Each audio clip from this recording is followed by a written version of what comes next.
Het tal inbraken in Friesland is afname in vergelijking met dezelfde periode verleden jaar. Dat komt vooral doordat burgers mij helpen. Benammen in Ljouwert en Haas had dat vertuten dien.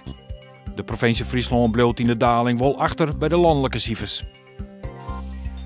Het Batavusfabriek onder industriewaai op het Jereveen had van de motor krijgen honger maar wetteroorlijst. Na alle grachten is de wetterleiding knapt. De oorlijst is net grut omdat er een soort mensen maar vakantie binnen en er deze week geen fietsen maken worden. Supermarktketen Poys Uitsnits had 5 Jumbo-supermerken overnaam. Het gaat om de winkels onder Jister op het Jereveen, in Musselkanaal, Norg, Stadskanaal en Veendam. De supermarkten worden in fasen overnaam en verbouwd. Op 1 maart 2015 wordt de laatste winkel overnaam.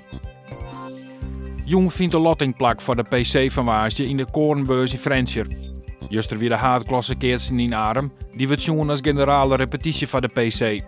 De winnaars van verleden jaar wonnen door de PC. Joen en vannacht droeg waar en het wordt zonnetje of 18 graden. Morgen geregeld zinnen en een warme dag met temperaturen van 23 tot 24 graden. De wind is matig en vrij krachtig en komt uit het noorden en het noordwesten.